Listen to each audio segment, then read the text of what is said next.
Hello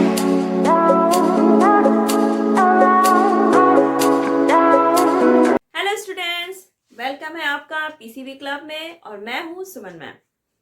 तो आज का हमारा टॉपिक है केमिस्ट्री का चैप्टर चल रहा था हमारा एटम्स एंड मॉलिक्यूल। हम लोग ने लास्ट वीडियो में पढ़ा था law of conservation of mass. आज हम लोग नेक्स्ट लॉ पढ़ेंगे, that is the law of constant proportion. तो कांस्टेंट प्रोपोर्शन जो है यहाँ पर, अब आपको पता है कोई भी मॉलिक्यूल है या कोई भी कंपाउंड है तो वो 2 एलिमेंट्स या 2 से ज़्यादा एलिमेंट्स से मिलके बना है। तो जो हमारे साइंटिस्ट हमारे कौन से थे? तो जो हमारे साइंटिस्ट स्प्राउट्स थे, उन्होंने 1779 में ये लॉ दिया, the law of constant proportion. अब इन्होंने क्या किया, बहुत सारी केमिकल रिएक्शन की और उन्होंने देखा कि कोई भी जो कंपाउंड है तो उसमें जो एलिमेंट्स हैं, अब कोई भी कंपाउंड है, जैसे आपका वाटर है तो हाइड्रोजन ऑक्सीजन से मिलकर बना है, सोडियम क्लोराइड है तो सोडियम और क्लोरीन से मिलकर बना है। तो कोई भी अगर कंपाउंड है तो उसमें जो एलिमेंट्स हैं वो हमेशा कांस्टेंट रहते हैं और जो उनका परसेंटेज है, उनका प्रोपोर्शन है, वो भी हमेशा फिक्स रहता है। यानी कि अगर हम वाटर लेते हैं, कोई भी प्योर वाटर लेते हैं तो उसमें हाइड्रोजन और ऑक्सीजन ही मिलेगा और कोई एलिमेंट नहीं मिलेगा। तो उन्होंने ये रूल दे दिया, ये कंक्लूजन पे पहुंचे जब उन्होंने एक्सपेरिमेंट किए कि कोई भी कंपाउंड है उसमें जो एलिमेंट्स हैं वो हमेशा सेम रहेंगे और परसेंटेज भी उनका हमेशा सेम रहेगा। तो law of constant proportion given by Proust इन्होंने दिया था 1779 में। के हिसाब से क्या है आपका ये law? A pure chemical compound, हमारा जो कंपाउंड है वो कैसा होना चाहिए? प्योर। अगर वो इम्प्योर है तो उसमें कुछ डिस्टरबेंस हो सकता है, ठीक है। तो हमारा केमिकल कंपाउंड अगर प्योर है, ये कंडीशन वैलिड होगी कि हमारा कंपाउंड कैसा होना चाहिए? Pure. A pure chemical compound is always made up of the same elements. आपका कोई भी प्योर कंपाउंड है तो वो सेम एलिमेंट से ही मिलके बनेगा। आपका सोर्स कोई भी हो सकता है, आप कहीं से भी ले वो कंपाउंड, अगर वो प्योर है तो उसमें जो एलिमेंट्स है वो हर बार क्या होंगे? सेम होंगे, चेंज नहीं होंगे, इन द सेम परसेंटेज। और जो उनका परसेंटेज है, उनका जो प्रोपोर्शन है वो भी क्या होगा? सेम होगा। तो इसको हम लोग समझते हैं वाटर का एग्जाम्पल लेके, आपका वाटर का। अब वाटर में हम सभी को पता है कि हाइड्रोजन के 2 एलिमेंट्स होते हैं और ऑक्सीजन का 1 एलिमेंट, ठीक। अब यहाँ पर जो हाइड्रोजन है वो अगर हम प्योर फॉर्म में वाटर लेते हैं, कहीं से भी कोई भी सोर्स हो, आपका रेन वाटर है या आप आइस वाटर, कोई भी सोर्स है, अगर हमारा ये प्योर वाटर है तो इसमें हाइड्रोजन के 2 एलिमेंट होंगे और ऑक्सीजन के 1। अब यहाँ पर जो हाइड्रोजन है, हाइड्रोजन का वेट कितना होता है? 1 यूनिट। आपके 2 हाइड्रोजन है, 2 मल्टीप्लाई हो गया। आपका रेशियो करना है ना हमें। ऑक्सीजन का कितना होता है? 16 यूनिट। अब यहाँ पे एक ही एलिमेंट है तो ये 1 से मल्टीप्लाई कर सकते हैं, तो ये आ गया आपका 2:16। इसको हम लोग फर्दर सिंप्लीफाई करेंगे तो क्या होगा? 1:8।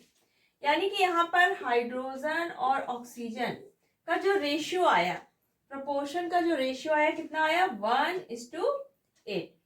तो अगर हम कोई भी वाटर लेते हैं, कहीं भी सोर्स हमारा कहीं भी है अवेलेबल और हमारा प्योर वाटर है, अगर हमारा वाटर कैसा है? प्योर है, तो उसमें 2 ही एलिमेंट होंगे, एक हाइड्रोजन और एक ऑक्सीजन, और जो इनका रेशियो होगा, परसेंटेज होगा, वो कितना होगा? 1:8। यानी कि 1 पार्ट आपका हाइड्रोजन प्रेजेंट होगा और 1 पार्ट आपका ऑक्सीजन।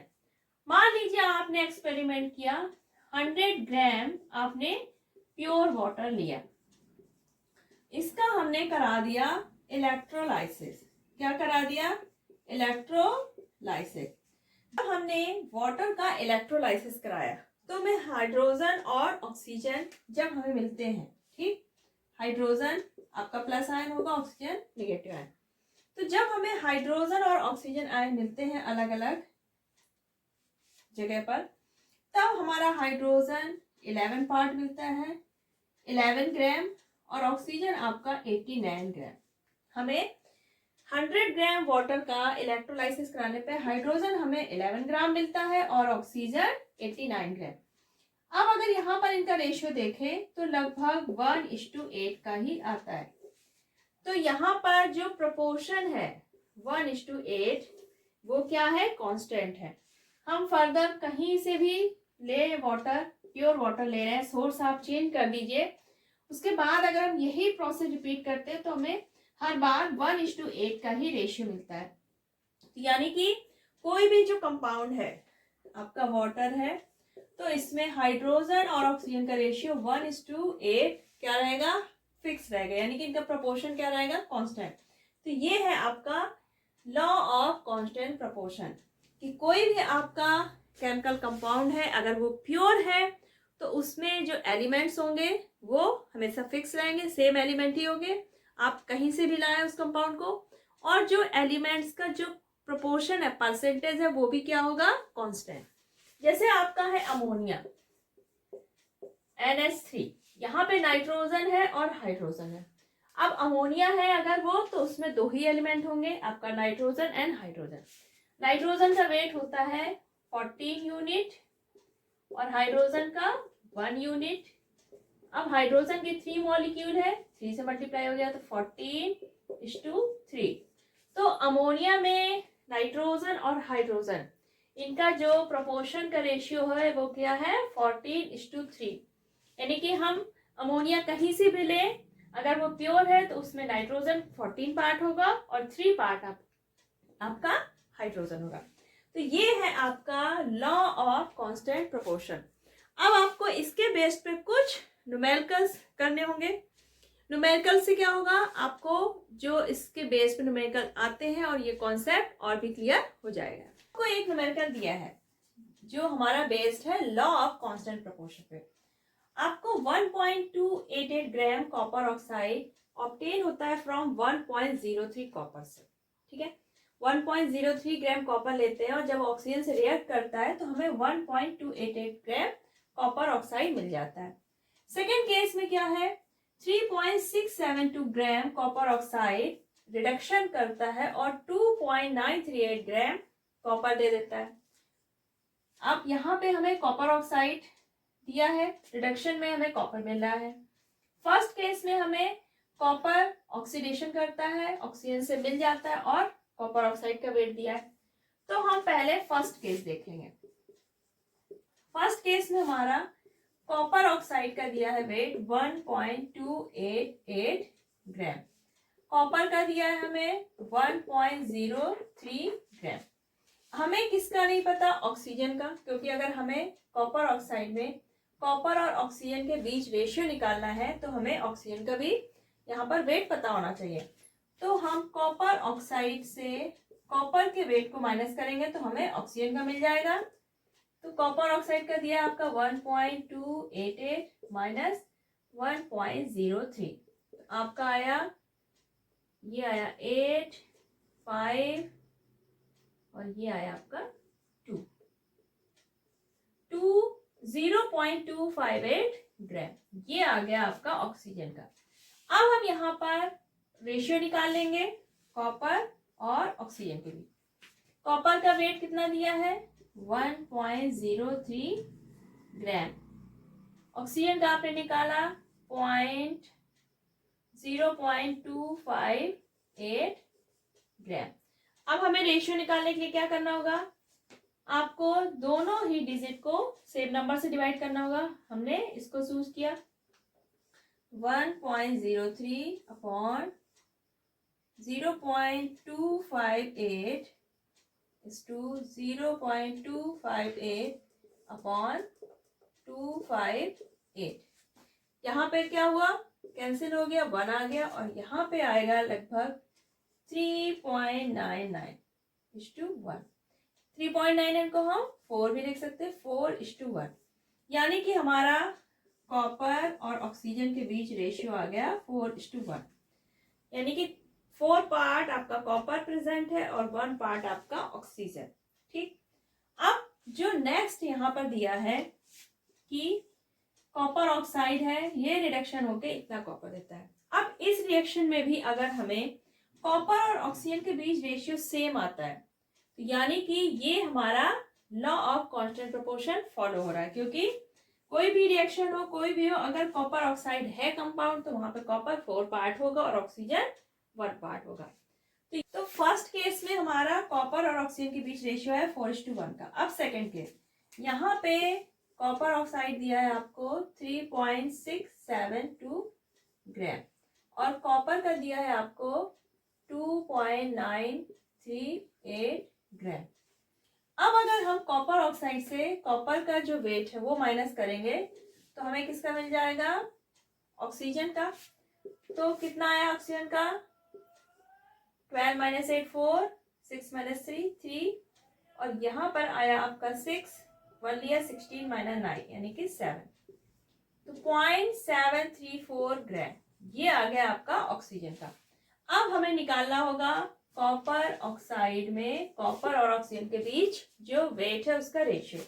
कॉपर आपका दिया है, कॉपर आपका है 2.938, ऑक्सीजन आपने निकाला 0.734। अब हम रेशियो निकालने क्या करेंगे, इसी सेम नंबर से डिवाइड कर देंगे दोनों साइड। ये आया आपका 1 और ये आएगा आपका 4।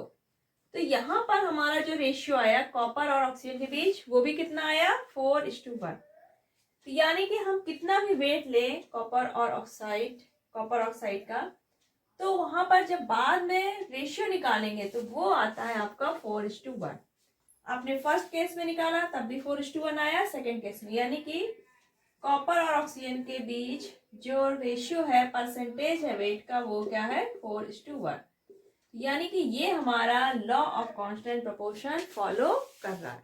आपका हाइड्रोजन और ऑक्सीजन ये 1:8 रेशियो में रिएक्ट करते हैं, ठीक, ये हमें पता है। अब हमें पूछा जा रहा है what mass of oxygen required to react completely with 3 gram of hydrogen gas. आपको दिया गया है कि हाइड्रोजन और ऑक्सीजन किस रेशियो में वर्क करते हैं, रिएक्ट करते हैं, 1 ग्राम हाइड्रोजन होगा तो 8 ग्राम ऑक्सीजन होगा। तो अब पूछा गया अगर हमारे पास 3 ग्राम हाइड्रोजन है तो हमें ऑक्सीजन कितने ग्राम चाहिए होगी। तो यहां से हमें रेशियो से पता चल रहा है कि आपका जो 1 ग्राम आपका हाइड्रोजन है वो कितने ग्राम से कितने ऑक्सीजन कितना ग्राम चाहिए उसको रिएक्ट करने के लिए, 8 ग्राम। यानी कि 1 ग्राम हमारा हाइड्रोजन 8 ग्राम ऑक्सीजन से रिएक्ट करता है। तो फिर हमारा 3 ग्राम जो हाइड्रोजन होगा वो कितने ग्राम ऑक्सीजन से रिएक्ट करेगा, 8 × 3 यानी कि 24 ग्राम ऑफ ऑक्सीजन। जब हमारा 1 ग्राम हाइड्रोजन 8 ग्राम ऑक्सीजन से रिएक्ट करता है तो हमारा 3 ग्राम हाइड्रोजन कितने से करेगा, 8 × 3 यानी कि 24 ग्राम ऑक्सीजन से। एक और क्वेश्चन है लॉ ऑफ कांस्टेंट प्रोपोर्शन पे। When 3 gram of carbon burn in 8 gram of oxygen, जब हम 3 ग्राम कार्बन लेते हैं, 3 ग्राम हमने क्या लिया, कार्बन, और इसको 8 ग्राम ऑक्सीजन के साथ बर्न करते हैं तो हमारा 11 ग्राम क्या मिल रहा है, CO2। ठीक, ये हमारा है कि 3 ग्राम कार्बन 8 ग्राम ऑक्सीजन से रिएक्ट करेगा, 11 ग्राम हमें CO2 मिलेगा। यानी कि कार्बन और ऑक्सीजन के बीच रेशियो कितना है, 3:8 का। ठीक, तो ये हमारा कौन सा लॉ चलेगा यहाँ पे, कांस्टेंट प्रोपोर्शन वाला। अब हमसे कहा जा रहा है कि अगर हम जो कार्बन ले रहे हैं, what mass of CO2 will be form when 3 gram of carbon is burn in 50 gram of oxygen. अब हम कार्बन जो है वो 3 ग्राम ले रहे हैं और रिएक्शन करा रहे हैं हम 50 ग्राम ऑक्सीजन से, तो हमारा जो CO2 है वो कितना बनेगा। तो यहाँ पर हम ऑक्सीजन कितनी भी ले लें, हमारा जो कार्बन है 3 ग्राम कार्बन वो सिर्फ और सिर्फ 8 ग्राम ऑक्सीजन से ही रिएक्शन करेगा, क्योंकि ये लॉ ऑफ कांस्टेंट प्रोपोर्शन है कि 3 ग्राम कार्बन 8 ग्राम ऑक्सीजन से रिएक्शन करता है और 11 ग्राम CO2 बनाता है। तो हमारा जब 3 ग्राम कार्बन 50 ग्राम ऑक्सीजन से रिएक्ट करेगा तो आपका 11 ग्राम CO2 ही बनेगा और ये 8 ग्राम ऑक्सीजन हमारी यूज्ड अप होगी। बाकी आपकी जो ऑक्सीजन है वो रेस्ट रहेगी, बची रहेगी, अनरिएक्टेड रहेगी, यानी कि आपकी 8 ग्राम ऑक्सीजन यूज्ड अप हो गई। हमने ली थी 50 माइनस किया 8, आपकी 42 ग्राम ऑक्सीजन अनरिएक्टेड रह जाएगी। हमें सिर्फ कितनी ऑक्सीजन चाहिए थी? 8 ग्राम। तो हमारा 3 ग्राम कार्बन 8 ग्राम ऑक्सीजन से रिएक्शन करके 11 ग्राम CO2 दे देगा। बाकी आपकी 42 ग्राम ऑक्सीजन क्या हो जाएगी? अनरिएक्टेड रह जाएगी। तो which law of chemical combination will govern your answer? तो आप कहेंगे the law of constant proportion govern our answer. तो इस तरह के सवाल भी होते हैं कि आपका जो रेशियो है वो उसी रेशियो से ही रिएक्शन होगी, बाकी अगर आपका एक्स्ट्रा रिएक्टेंट है तो वो अनरिएक्टेड रह जाएगा। तो आई थिंक आपको लॉ ऑफ कांस्टेंट प्रोपोर्शन बहुत अच्छे से समझ में आ गया होगा। इसके बेस्ड पे न्यूमेरिकल्स भी बहुत इजी हैं जो आपको समझ में आ गए होंगे। तो अगर आज के वीडियो में कोई प्रॉब्लम हो आप कमेंट सेक्शन में लिखिए। नेक्स्ट वीडियो आने तक आपको करना क्या है, जितना भी आपका पुराना हो चुका है वो आपको रिवाइज करना है और आप मुझे इंस्टाग्राम में भी फॉलो कर सकते हैं, इसकी लिंक नीचे दी हुई है। और अगर आज का वीडियो आपको पसंद आया है तो इसको ज़्यादा से ज़्यादा लाइक करिए और शेयर करिए। अगर आप नए हैं चैनल पे तो चैनल सब्सक्राइब करना मत भूलिएगा। नेक्स्ट वीडियो आने तक अपना ख्याल रखिएगा। Bye bye.